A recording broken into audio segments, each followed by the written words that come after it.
Hey guys, welcome to another episode of the Achieve More podcast. My name is Anthony. You can find me on YouTube at Picksburgh. Do a lot of cool videos where I travel and have fun with my fiance. And also with me, as always, is my co-host Michael over there at Huddle Card Collection. What's up, And Anthony? Michael has a podcast himself called Collecting Profit. It is live every single Wednesday evening, 10 p.m. Eastern Standard Time on Huddle Card Collection YouTube channel. If you guys are interested in seeing this podcast released in video format, it'll be on Picksburgh if you want to see how strikingly handsome we all are. But without further ado, we have somebody who's super handsome on the podcast today, and his name is Jeff Revilla. He is the founder of Paduty. And do you want to tell us what Paduty is? Tell us a little bit about yourself. And we're excited to have you on the podcast, man. Yeah, I'm just oozing handsomeness, Mister Yeah. Mister Handsome himself. This is a culmination of like a 7-year dream that I've had. It's a theater space, a small, think of it like a comedy club size space that's built and designed specifically to capture that one-on-one, that intimate experience that you get from listening to a podcast in your earbuds. A lot of people listen on their morning commute, or they listen while they're jogging or working out, and typically it's you and the host in your earbuds, and it's almost like you're a fly on the wall. You're in their room and you're listening to their thoughts, and that's what I wanted to recreate, a small space that pulled you into into the stage, into the host, and really immersed you in the content that was happening. So what you see behind me, barely, is a space for those of you who are watching, where a podcaster can go up on stage and really just dive in with the audience. And it's so close knit, and you get that same feeling you get when you listen to a podcast, but you're there and you're seeing, the people that you've been listening to, and you get to interact with them and ask questions and be part of the experience. So that's what I've been doing. And it's a small little theater outside of Pittsburgh here in a town called Tarentum. And we can get into some more details about how it all works and where it all came from. But that's what I've been working on. That's awesome. What made you want to go down this avenue and do this professionally? It's a little bit of a story. If you have a second, I'll meander all the way Absolutely. back to 2015. Is that too far? We have time for that? Sure. Got nothing but time. It's all yours. There was a platform in 2015 called Blab, and you were either there or you weren't. And it's one of those things. If you were there, you have this deep bond, this deep connection with anybody else who was there. And Blab was the first four in the box live streaming platform. It had this great social element, this great community behind it, where you could go live, and within 3 minutes you'd have 35 to 45 people there just blowing up the live feed, sending props. Things were buzzing. You could send commands to make it snow, and the screen would snow and shake. And it had this element to it that really elevated and showed me the potential of what a podcast could be. It didn't just have to be a one-on-one interview in my basement with my friend, or it didn't just have to be me doing a stream of consciousness or reading the news. It could be so much more. It could be fully interactive. It could be immersive with many, many people in all these different locations. And Blab ended up growing too fast for itself, and it collapsed under its own weight in about 2017. And for those of us who were there, if you meet a fellow blabber, like, there's a hole in all of our hearts. We haven't found anything like that since. And we tried. We tried Google Hangouts and YouTube Live and Appear In and Hop In and all these other different platforms, but none of them delivered that community element that Blab did. And so I started thinking, well, what if I'm sick of waiting for something to replace it? What if I could build something and take it to the people, right? So the first iteration of what's you now see behind me was actually called Theater in a Car, Theater Anywhere. And I had speakers, a mixer, a podium, some foldable chairs. And my goal was, what if I could just take it into a park and set up at a pavilion, one of those clamshell pavilions, Oh, or yeah. or a walking trail along a river and just scare people as they came around the corner and try to do a podcast with them. And that idea evolved and evolved. And a friend of mine opened a coffee shop here in Pittsburgh. He said, "Hey, I got this idea. What if we did a live show? We'll buy tacos, we'll give out tacos and drinks, and we'll just have fun at the coffee shop in the evening because business is a little bit slower for a coffee shop." I said, "That's amazing," and we scheduled it for March 30th, 2020. So we were all ready to go. However, the world shut down about a week before that. So now I'm like, I've been working on this for so long. The first live show's gone. There's no sense of doing a live show for a while. And there was a conference coming up called Podfest Origins in Orlando. And I said, well, what if it's not just me taking the theater somewhere? What if now that we're quarantined, what if I did this in my basement? I had friends or family over and I could live stream it too. And then I'm not bound by capacity. Even though my basement might comfortably hold, 10 to 20 people, I could theoretically have a live show with 10 people and live stream it to another 50. So my basement could actually hold a 60-person theater in my basement. And this idea of the infinite seat theater is what came out of COVID and not being able to do my show. I was able to formalize this idea, and I was like, oh, I don't have to be bound by capacity. I can compete with a Madison Square Garden in my basement. I could do a 20,000 seat show from my basement and not have any of that overhead, not have to deal with move in and move out, not have to deal with, all the other things that come with, producing, especially if you were to do like a conference at a hotel. You have to hire their AV people. You have to set up the stage. You have to rent all those lights. All those costs are now obliterated. And it's a one-man show, producing something that could theoretically compete on the size of PPG Paints Arena or, MSG. It's pretty powerful how fast this can scale. So now I've been thinking about it and building it. And I started just acquiring items for whatever reason. I bought 100 chairs from a Catholic school for $2 a piece. I was like, I got these great orange chairs behind me. I don't know for those of you watching. There you go. I bought the stage came from a karate school in Greensburg, and I've been buying so much stuff on MacBid. I probably spent maybe $1,000 on MacBid for $5,000 worth of stuff to furnish the whole place. So for pennies, 80% less than what I would have paid retail, I was able to piece this whole thing together, kind of bootleg it, bootstrap it, and have something that's available to the public and ready to go. So that brings you up from 2015 to 2024. You're now fully informed. Why live?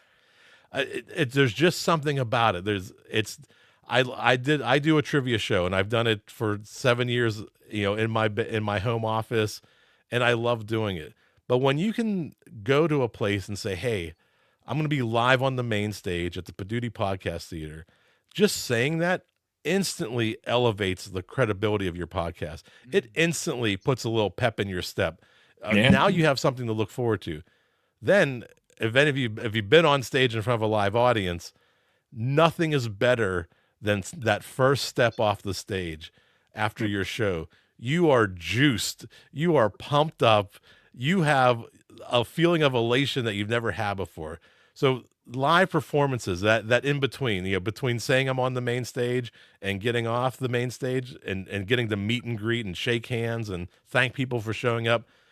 I'd even talk about that middle part, which is the planning and the performing and being able to interact and see faces. Like when you make a joke and you see somebody laugh, or you make eye contact and then they awkwardly look away because maybe you're staring too much. All those things, play into that live performance. And you just don't get that when you look at download numbers, right? You don't get that personal connection. You don't get to interact with the fans. You don't get immediate feedback to see what's working and what's not. You're just guessing, and you're looking at a download number 7 days later. Was that more or less? What I'm saying, I can tell you that night whether it was more or less, it was better or worse. And then there's all kinds of different things that spring out of doing a live show too. not only if you were recording in your home office or your home studio, you'd record, edit, release whenever your release date is scheduled. With this, you have the event, you get the recording of the event, so you don't have to worry about the recording. We handle that. I give you the recording back, and I don't take any interest in your recording, and I don't take any ownership over it. It belongs to the podcaster, not me. Now you have another piece of audio that you can release later as your own podcast. So if you're somebody who's trying to monetize a podcast and your goal was just to do host read ads, I got news for you. There's a lot more ways to make a little bit more money on your podcast than just reading host read ads. You can sell the tickets, you can sell merch at the venue, you can do your host read ad, you can do pre-roll ads.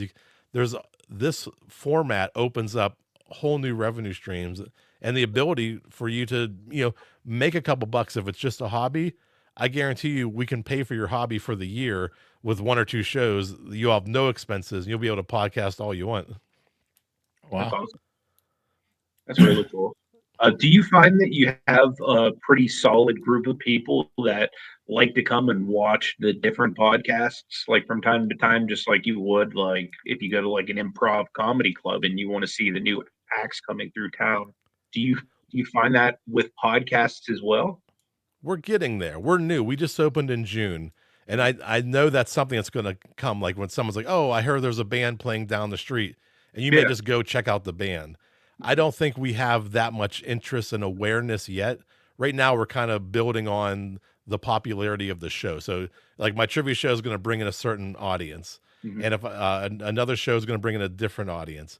Soon, I think within a year, as people understand what this place is, as people come in and have a good time and share, they'll start to take chances on things that they don't know about or new shows or new concepts. Yeah. Right now, we're going show by show. I Yeah. do think we're going to get to like when you have comedy and musicians and you'll take risks on other acts. Right now, like this is very, very new, a very new form of entertainment. And, those people who get it and enjoy it, they'll come back. But until you really experience it, you have no idea when somebody says, well, what's a podcast theater? Yeah. So, building off of what a podcast theater is, do you guys have like concessions, food, drinks, anything like that for the crowd, similar to like, uh, say a comedy club would? You know what I mean? Like, do you guys serve that type of stuff, or like, what's the atmosphere like for people that are coming wanting to hang out? Yeah, think of us more like a movie theater. We do have a little lobby area. We have snacks. We have, prepackaged snacks. We have drinks in the cooler. So you get snacky stuff, granola bars, chocolate bars, those types of things. We do have the ability for shows who want to offer BYOB. They can add on a BYOB ticket. That's kind of what we say. Most places do like a corking fee, or if you want to bring whatever you want, it's $5. You add that as part of the ticket. We are next to a great little pub, right next door, and they have a little outdoor patio. So the spring and summer, it's packed over there. It's called the Praha. Great food. So I say, hey, come down, an hour or two before the show. Go get something to eat, get a couple drinks, go have some fun. It's a big facility, and then you pop over, watch the show, and then go back over to the bar again. If we have, it really is full service. We just don't have a kitchen. But the Praha is worth walking right next door to go to it. Is there a place people can find a listing of upcoming shows that are coming and different dates, to be aware of? Yeah, right on our website, paduty.com. It tells you all about the business model I was talking about, how we help creators come. There's no cost to them. Then right below that is our schedule of events. You can go to paduty.com, PODUTY.com, dates and deets at paduty.com. And you'll see all the different types of shows that we have coming up. Awesome.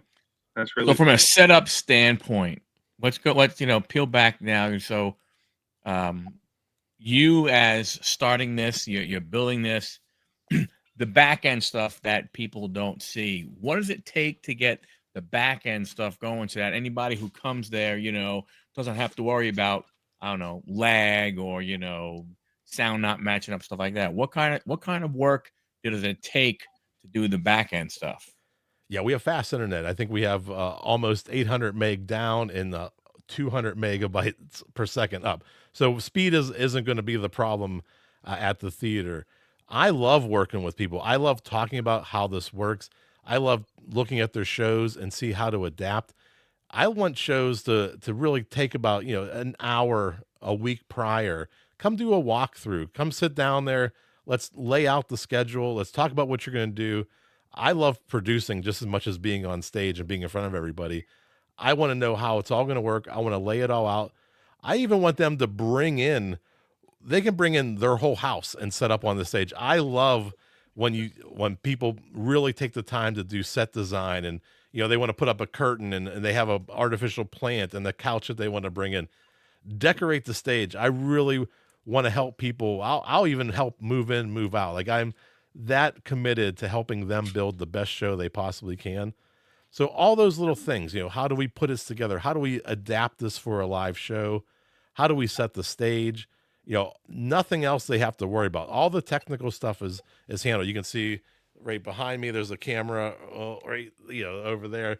And there's 5 cameras all over the stage. So we can capture pretty much any angle at any time. So we handle all that behind. There's another little curtain to my side that we're back there producing. We're switching things. We have 6 audio inputs, 6 HDMI inputs. We're able to even connect your laptop too. So if you want to do like multimedia stuff, if you want to showcase stuff, there's a TV behind the curtain behind me, big 72-inch TV. We can showcase your laptop and even broadcast that out as that'd be the full screen in the broadcast along with your little picture in the corner. We can handle pretty much any type of setup that we need to do. That's Wow. really, really cool. Now, as far as the producing goes, are you pretty integral in like helping people improve like upon what they currently have? And what kind of tips do you have for people that are newer to podcasting that are looking to kind of build something that people are going to want to watch, find interesting? What kind of tips and tricks would you have just as somebody that's helped produce these type of things? Yeah, I always go to Bon Jovi on this one. Bon Jovi once said the most successful songs he ever had got right into it. So his saying was, "Don't bore us, get to the chorus." Right? That's a direct quote from Bon Jovi. You can take that to the bank.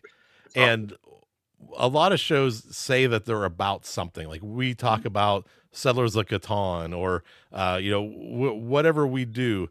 But then when you listen to the first half hour of their show, they're talking about their grocery store trip and like the kids' soccer practice. That's not what I signed up for. So Mhm. get to the point. Like, tell us what you're going to tell us in the show, then tell us, and then tell us what you told us. That's if you can iron out that format, you're gonna hook them in at the beginning because they're already there for whatever you told them your show was about.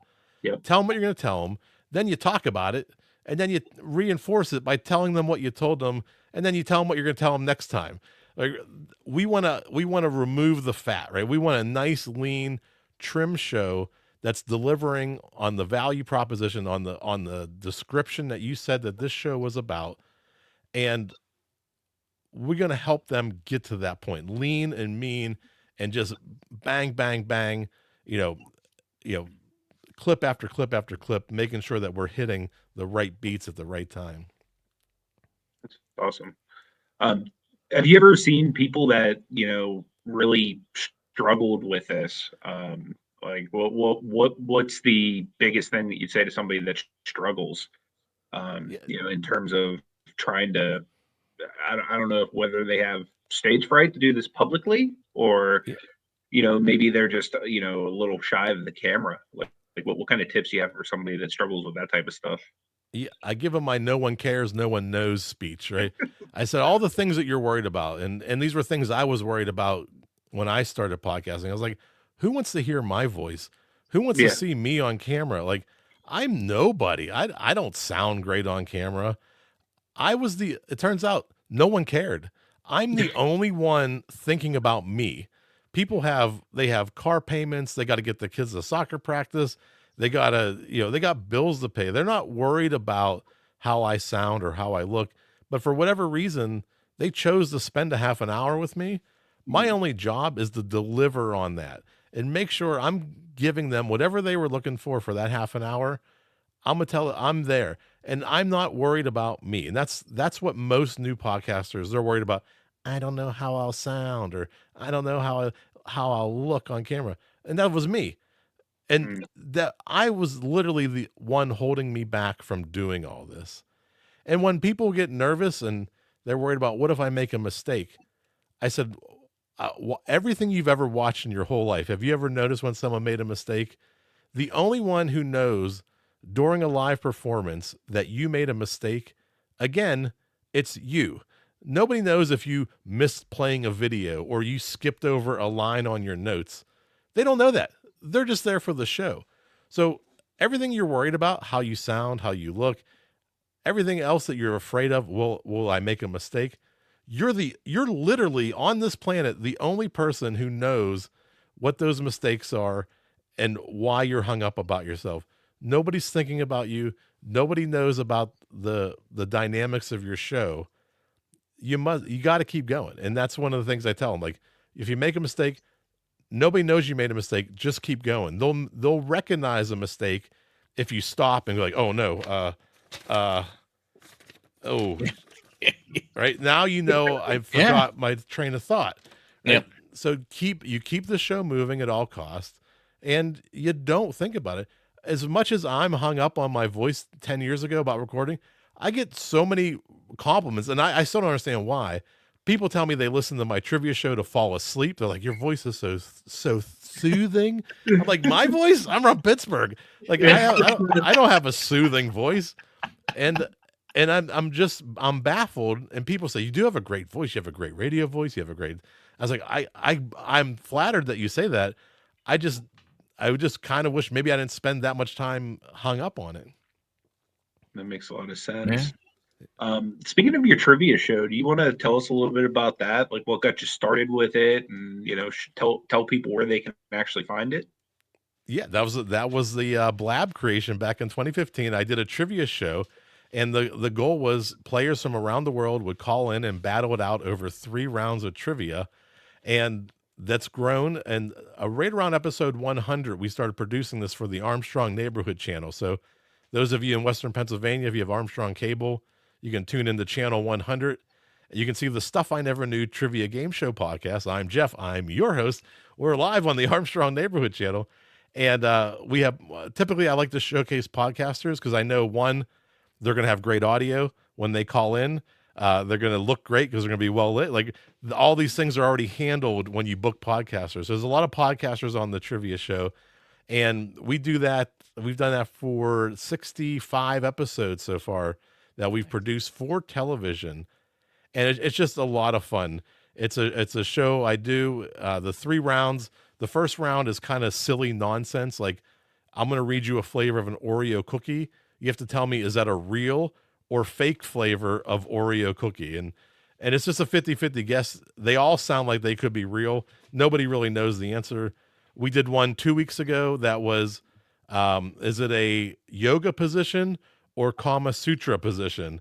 And they all sound the same. They sound like it could go either way. And that's part of the fun. It's warming up the audience, warming up the contestants so that, they're ready to play. It's just a 50-50 guess. And the second round, I set them in the hot seat, and they get to plug, promote, talk about whatever they want before I torture them with 3 questions and a name 5 bonus. And that's where they have to name like 5 things in a category, like name 5 spices in your spice cabinet. But I put 10 seconds on the clock. I don't know if you can hear my timer or not. I put 10 seconds on the clock and put them in the hot seat. And then the final round, it's a video round where I read a very vague question, and then I'll read them a series of clues to help them get to the answer. And they can buzz in at any time. They can buzz in multiple times. And they even bring their own buzzers to that round. So they'll get to buzz in. Some people just bring like an old Altoids can with coins in it, and they'll shake it. That's their buzzer. Some people just say their name, like Jeff, and that's their buzzer. It's a lot of fun. It's a little bit of chaos, but you'll have a really good time doing it. Nice. That sounds really nice. Cool. Yeah. Awesome, man. So we have a few segments we like to do each podcast. The first one is we do have an audience member submit a question. This week, the question is,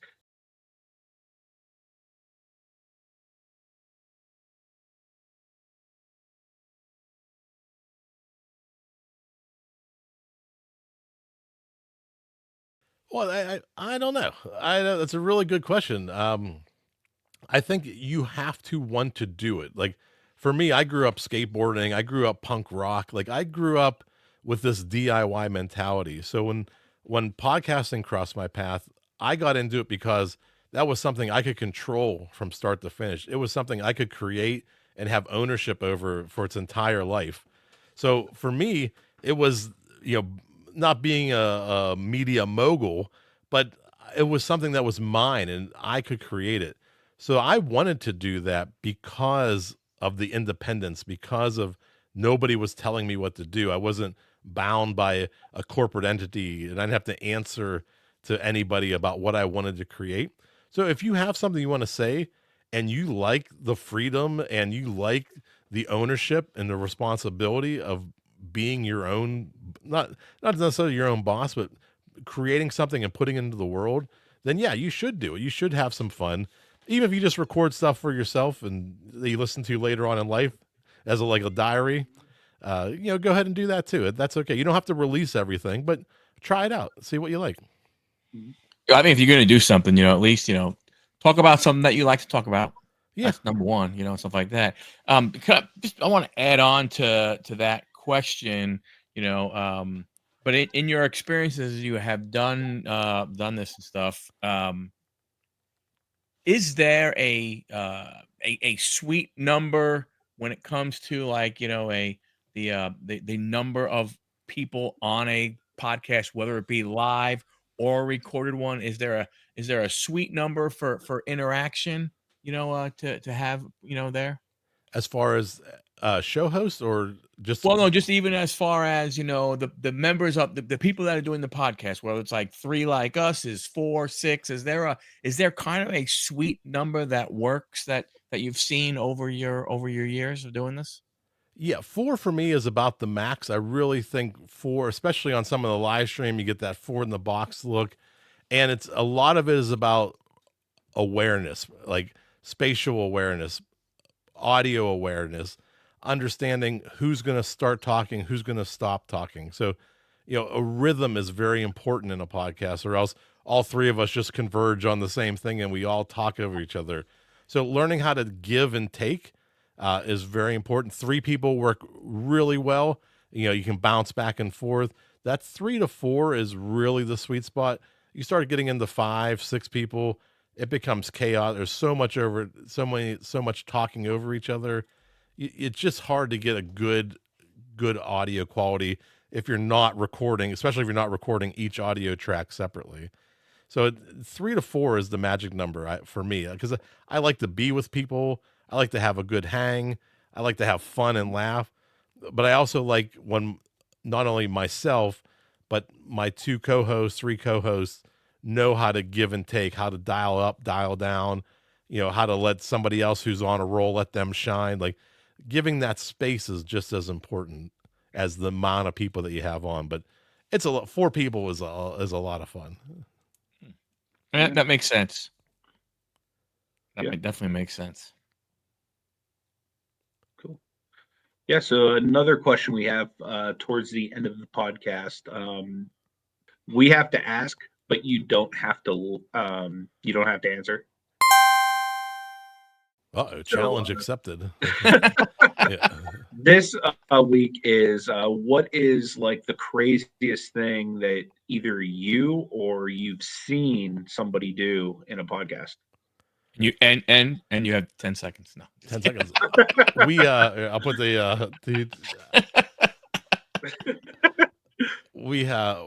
were doing it was a 5-day 60-hour live stream. We did 5 12-hour days of live streaming. Holy cow. And we decided, oh, wouldn't it be great if we did, remember the it was a Pocky chip challenge, that ghost pepper single chip challenge. And one of the James did a bunch of people did it, but James especially, I'll remember to this day, ate the chip, and everybody's dying. Like it's not for the faint of heart to even Mm. attempt to do that one chip challenge. But then he started drinking milk and started chugging milk, and you can imagine how this can go terribly wrong when you're just chugging milk. It never ends well. So Yeah. don't chug milk. So we're live. We're having this thing. People are dying. We're all laughing, and all of a sudden, his screen goes white. It was not a great not a great finish for James. He all that came back. He didn't was unable to finish. Yeah, that definitely is a pretty crazy story. Yeah. That Did I is a get it little- in 10 seconds? That's That's all right. More than 10 seconds was fine. That was a good one. That was So, a good one. Everything. Michael, what questions do you have for Jeff? Yeah, I guess from a standpoint of doing this, I mean you talked about the the beginnings in 2015 when you first got into it and everything like that. But really I mean, podcasts overall, I mean, I don't know, unless I'm mistaken. I mean, I could be wrong, I don't remember them being super popular back then.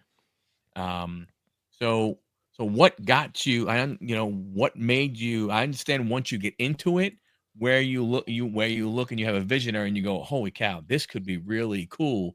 But what made you in the beginning decide, I want to really be a podcaster?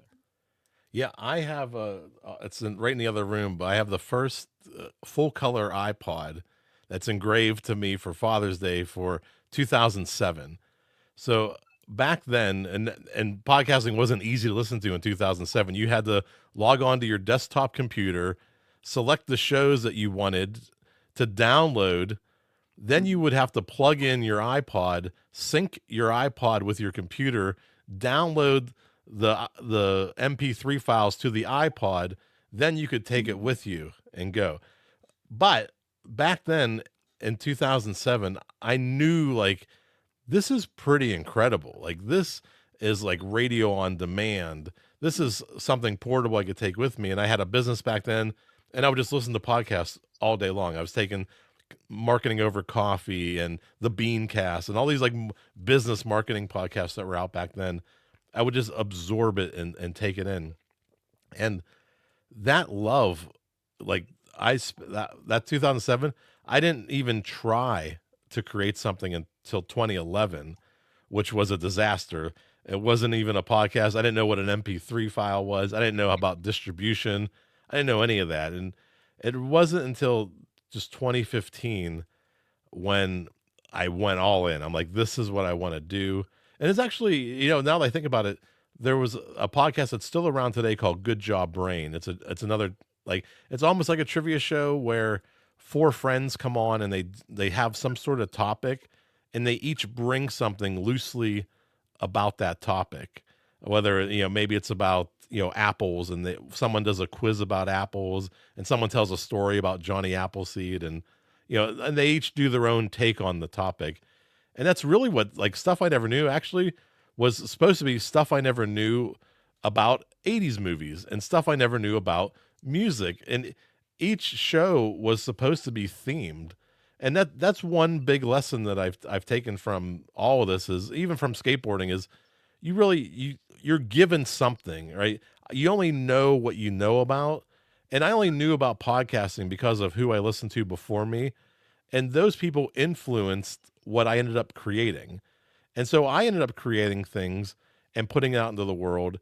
And I've had people do very similar things to what I do, trivia shows, and I've seen segments of mine duplicated. And I love that. I love this community. I love that I've put something out there that's influenced somebody to do something similar and make it their own and put that back out into the world. So it really, the thing that brought me to this was, that element of community and how you can just build off each other. It's a growing segment, and like doing skateboard tricks where you have to repetition and doing it over and over and over again. That's what I found in podcasting too. You're not great when you first start, but you record an episode and then you have to do it again to get a little bit better. And then you have to do it 10 times to be even better. So, you asked me like what led me to this early on. It was that mentality of continuous improvement. And this is something new I can't do at all. I'm terrible at doing these things. How do I get better and better and trial and error and just improve? And that's probably something I've always been drawn to because of that skateboarding element is how do you get better? And early on, I that's what I saw in podcasting. Like some of these people are really terrible, but they keep doing it. And so like I want to be really terrible and keep doing it too. And I've made so many great connections and so many friends, and I wouldn't trade any of this for the world. And we're all doing the same thing. We're all interested in that independent medium. Like we're all interested in creating something and putting it into the world. And it pulls us all together. It's a big community, and you can meet a ton of great people in a very short period of time who are willing to help you, who are willing to give you feedback, who are willing to be a guest on your show. That's what this is about, and it's the community that brought me together. It's learning the technology that drew me into this, and it's just that idea of I want to get better and better and better. So people do want to hear my voice, and I can just ooze handsomeness. So with you working with so many people, with you having your podcast and kind of doing this for a while, have you noticed any sweet spot as far as length of episode?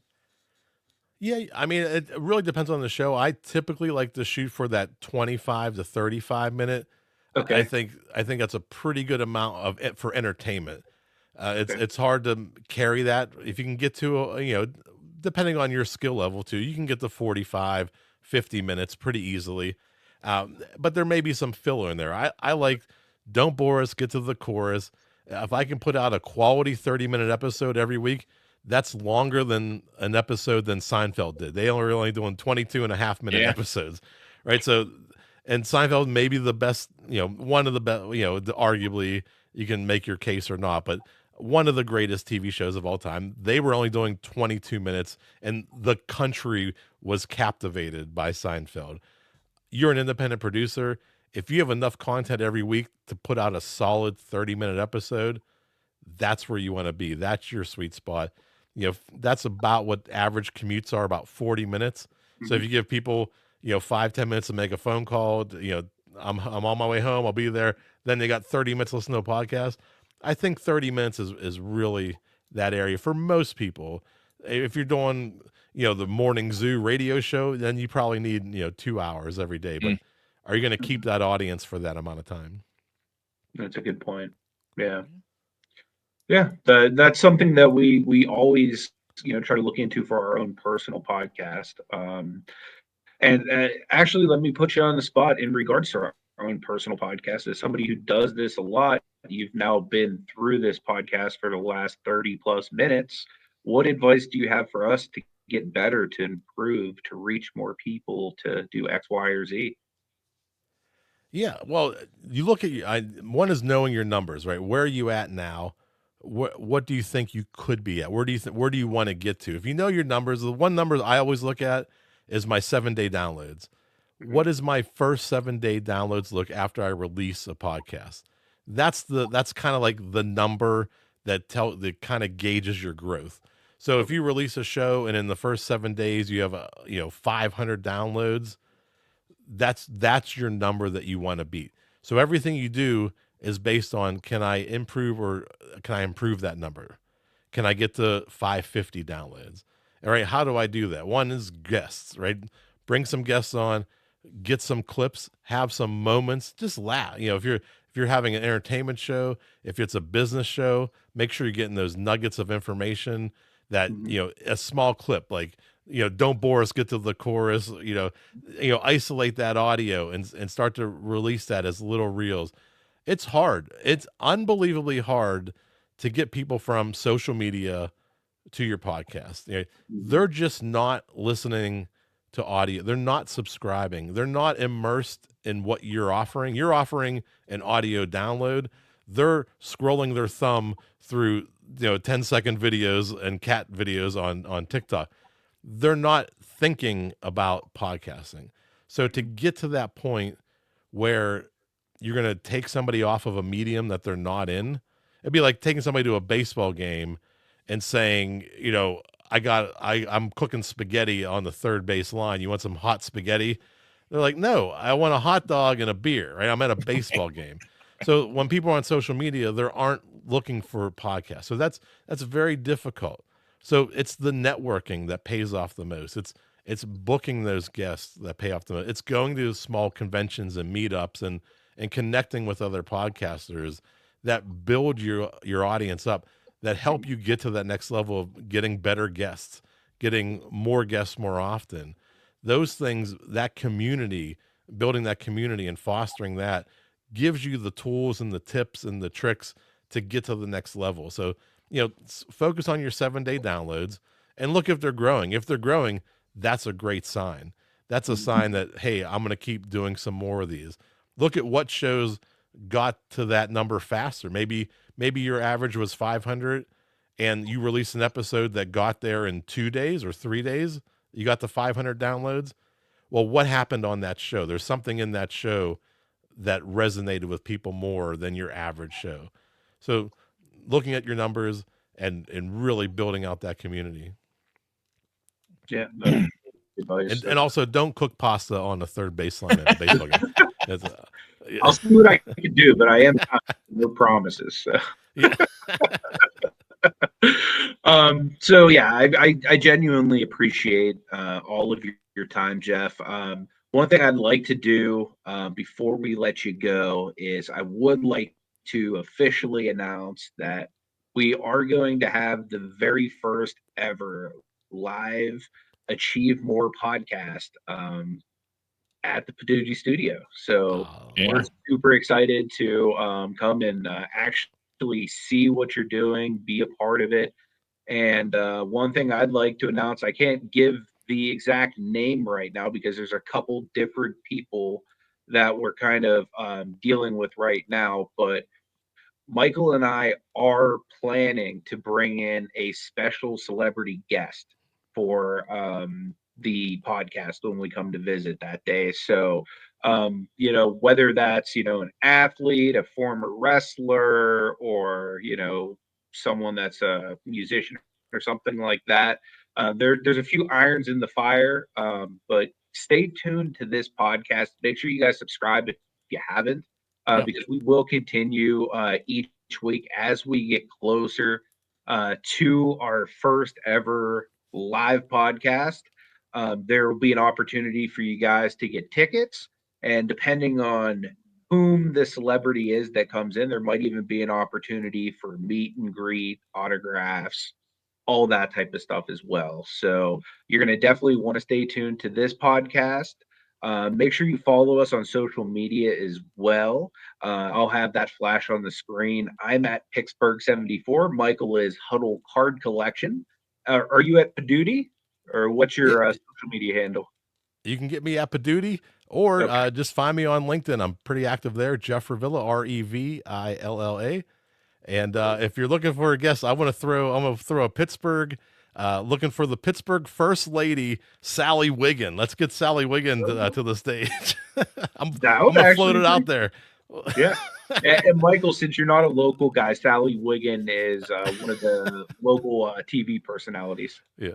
Oh, very cool. Yeah, it's our Pittsburgh's First Lady. Yeah. Oh, okay.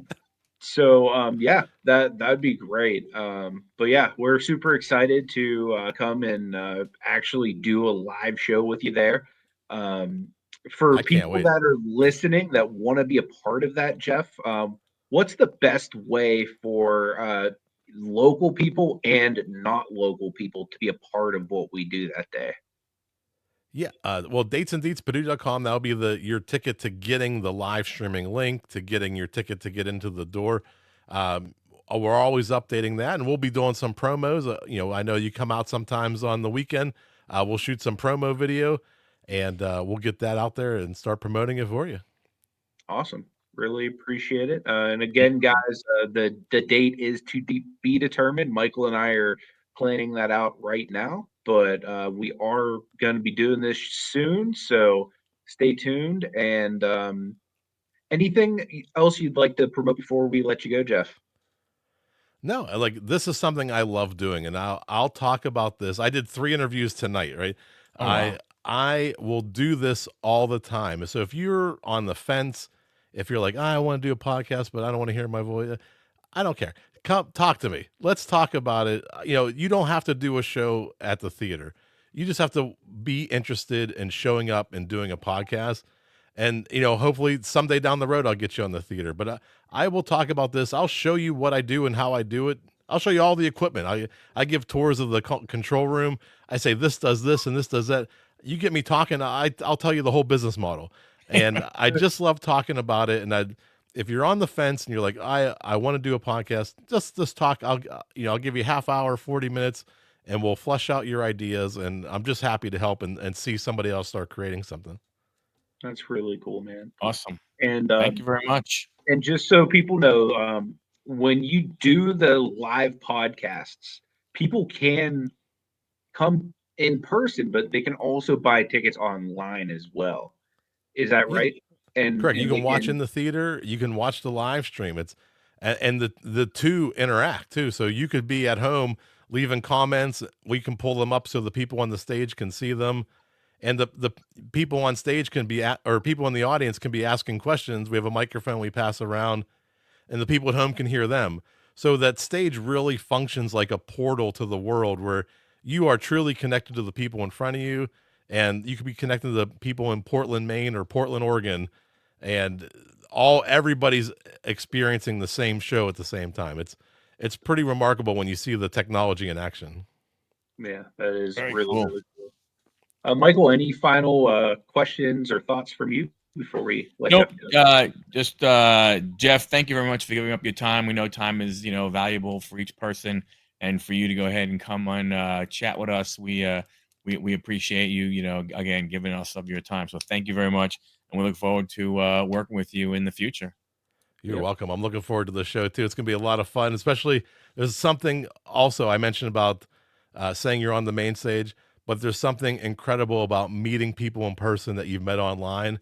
It's a great feeling, and it really fosters that feeling of community. So I'm looking forward to meeting you in person too. That'll be a lot of fun. Yep. Absolutely. We'll go to the Praha and get some fried mushrooms and beers. There you go. That sounds like a plan. Let's go. But yeah, we appreciate you coming on, Jeff. Guys watching this, all of Jeff's information will be in the description down below. Make sure you go and check him out, and also stay tuned because Michael and I are super excited to go and have our very first ever live podcast. Till next week, guys, may God bless you. We hope you take it easy. I'm from the city. I'm from the city. The city is. I'm from the city. The city is.